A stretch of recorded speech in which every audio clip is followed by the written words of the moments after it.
اعوذ باللہ من الشیطان الرجیم بسم اللہ الرحمن الرحیم۔ السلام علیکم ورحمۃ اللہ وبرکاتہ۔ عزیز طالب علم ساتھیوں، ہمارا آج کا موضوع جماعت 12ویں سے تعلق رکھتا ہے، کلاس سیکنڈ ایئر، نظم ہے بڑھے چلو، اور آج ہم اس نظم کے مشقی سوالات کرنے کی کوشش کریں گے۔ تو ہم اپنے موضوع کی جانب بڑھتے ہیں، نظم بڑھے چلو، جس کے شاعر ہیں اختر شیرانی۔ مشقی سوالات آج کا موضوع ہے۔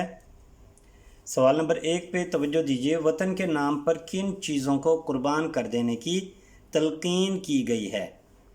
جواب دیکھیے کہ شاعر اختر شیرانی اپنی نظم بڑھے چلو میں وطن سے محبت کے جذبے سے سرشار ہو کر یہ کہتے ہیں کہ لٹا دو عمر نوجواں وطن کے پاک نام پر، نثار کر دو اپنی جاں وطن کے پاک نام پر۔ یعنی شاعر نوجوانوں کو اپنی جوانی اور جان وطن کی خاطر قربان کر دینے کی تلقین کرتے ہیں۔ سوال کا جواب دیتے ہوئے شاعر اور نظم کا حوالہ ضرور دیجیے۔ آگے بڑھتے ہیں۔ سوال نمبر 2، نظم کا مرکزی خیال تحریر کریں۔ مرکزی خیال، جواب دیکھیے کہ شاعر اختر شیرانی اپنے وطن اور قوم سے محبت کا بے پناہ جذبہ رکھتے تھے۔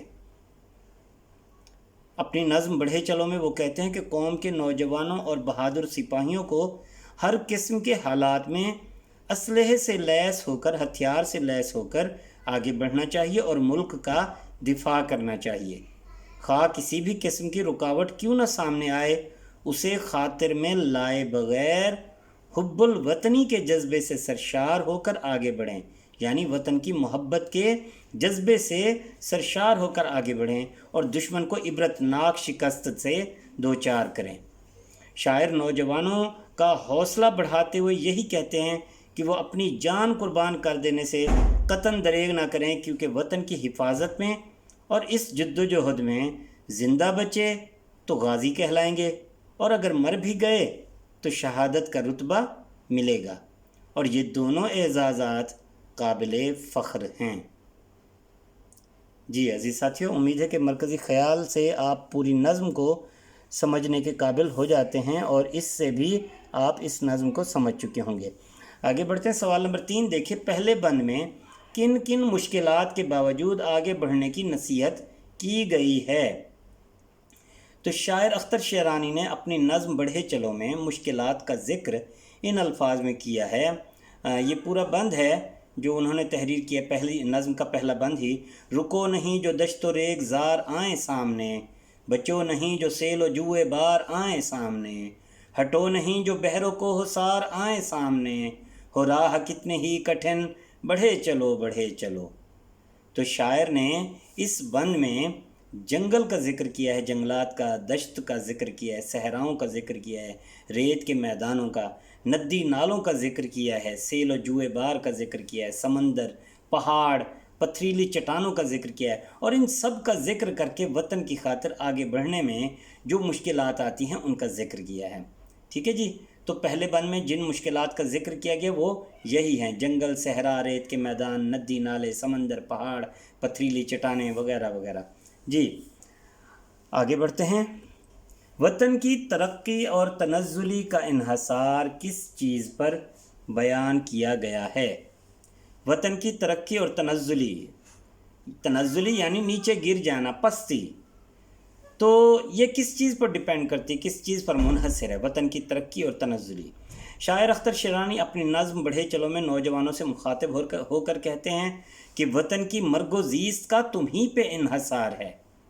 نوجوانوں سے مخاطبت ہو رہی ہے اور کیا کہہ رہے ہیں؟ وطن کی مرگ و زیست کا تم ہی پہ انحصار ہے، یعنی وطن کی ترقی اور تنزلی کا دار و مدار نوجوانوں پر ہے، کیونکہ ملک کے نوجوان اگر اس کی ترقی میں سر توڑ کوششیں کریں گے اور کٹھن حالات میں جان جوکھوں میں ڈال کر وطن کی حفاظت کریں گے تو وطن ترقی کرے گا اور خوشحال ہوگا، اور اگر وہ ایسا نہیں کریں گے اور کاہل اور نکمے رہیں گے تو وطن کے زوال کا باعث بنیں گے۔ ٹھیک ہے جی، تو وطن کی ترقی اور تنزلی کا انحصار نوجوانوں پر ہے، اور نوجوان بھی کس صورت میں کہ اگر وہ اس ملک کی ترقی میں سرتوڑ کوششیں کریں گے، اپنی جان جوکھم میں ڈال کر وطن کی حفاظت کریں گے تو وطن ترقی کرے گا، اور اگر وہ کوئی کام نہیں کریں گے، کاہلی اختیار کریں گے، نکمے رہیں گے، تو پھر وطن کے زوال کا باعث بنیں گے۔ جی اگلے سوال کی جانب بڑھتے ہیں۔ سوال نمبر 5، سروں پر کفن باندھنے سے کیا مراد ہے؟ سروں پر کفن باندھنے سے کیا مراد ہے؟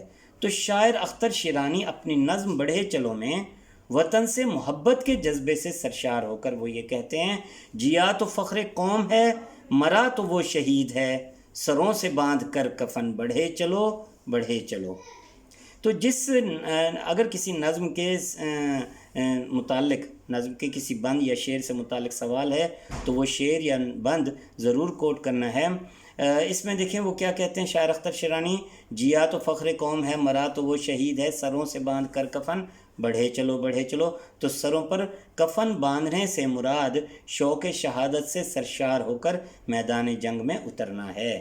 شاعر کہتا ہے کہ وطن کے نوجوانوں کو وطن کی حفاظت کے لیے جان ہتھیلی پر رکھ کر آگے بڑھنا چاہیے۔ جی آگے بڑھتے ہیں۔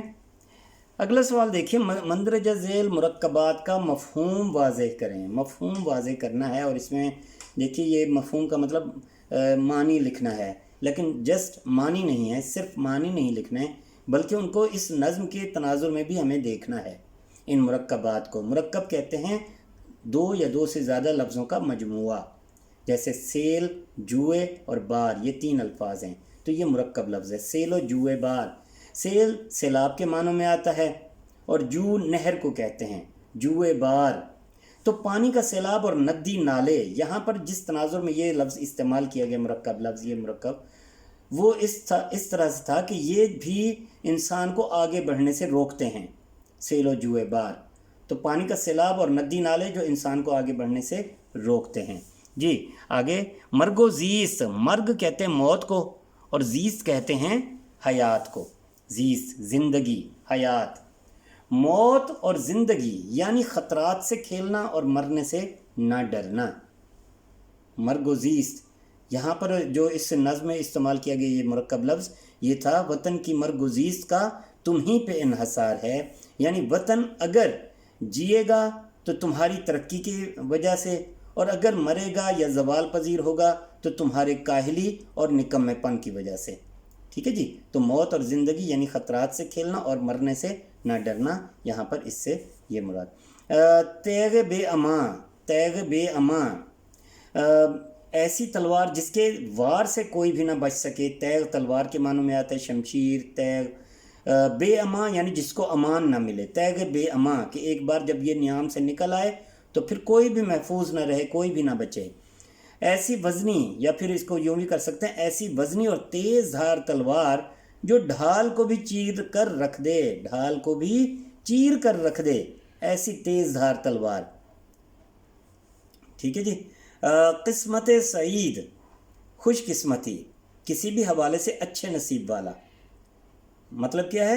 مالی استحکام، اعلیٰ عہدیدار، معاشرے میں عزت ہو، ہر قسم کی ذہنی، مالی، جسمانی یا روحانی خوشی اس کو دستیاب ہو، تو وہ شخص قسمت سعید کا مالک کہلائے گا، یعنی خوش قسمت ہوگا وہ شخص۔ قسمت سعید۔ فخر قوم، قوم کے لیے باعث فخر، یعنی وہ فرد جس پر قوم کو بہت فخر محسوس ہو، کوئی ایسا کارنامہ سر انجام دیا جائے کہ جس پر پوری قوم فخر کرے، تو قوم کے لیے باعث فخر، فخر قوم، وہ شخص قوم کے لیے باعث فخر ہوتا ہے جو کوئی عظیم کام کرے یا جس نے کوئی قوم کے لیے، وطن کے لیے کوئی قربانی دی ہو۔ جی تیغ زن، تیغ تلوار کے معنوں میں آتا ہے، اور زن چلانا، تیغ زن تلوار چلانے والا، تلوار چلانے میں مہارت رکھنے والا، یعنی بہت بہادر، نڈر، بے باک سپاہی بھی ہو سکتا ہے، سپاہی۔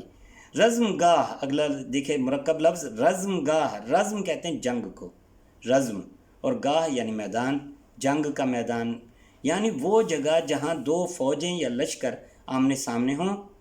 دیکھا جائے تو اس دنیا میں مختلف مقامات یا مختلف جگہیں، مختلف شعبے بھی رزم گاہ کے طور پر دیکھے جا سکتے ہیں۔ مثلا انتخابات، جب انتخابات کا یعنی دور ہوتا ہے تو اس میں بھی ایک طرح سے جہاں جہاں ووٹ ڈالے جا رہے ہوتے ہیں وہ جگہیں رزم گاہ کے طور پر، یعنی یہ ازراہ تنزیہ مذاہب لیا جا سکتا ہے۔ اسی طرح کمرہ امتحان یہ بھی ایک رزم گاہ ہے جہاں پر بچے جائیں اور امتحان دیں۔ کھانوں کی محفلیں یہ مزاح کے حوالے سے استعمال ہو سکتا ہے، یا خرید و فروخت کی جگہیں، بازار جتنے بھی ہیں۔ رزم گاہ جنگ کے میدان۔ صف شکن یعنی صفوں کو توڑ کر آگے بڑھنے والا، چیر کر آگے بڑھنے والا۔ صف شکن، شکن کہتے ہیں توڑنا، صف شکن توڑنے والا، صف توڑنے والا، یا دشمن کے لشکر کو درہم برہم کر کے انہیں شکست دینے والا بہادر سپاہی۔ ٹھیک ہے نا، صف شکن وہ بہادر سپاہی جو دشمن کی صفوں کو چیر کر آگے بڑھتا چلا جائے۔ جی عزیز ساتھیو، یہ تھے مرکبات، اور اس طرح ہم نے اس نظم کے مشقی سوالات کو سمجھنے کی کوشش کی ہے۔ امید ہے کہ یہ آپ کے لیے آسان ثابت ہوگا۔ اپنا خیال رکھیے گا۔ اللہ حافظ۔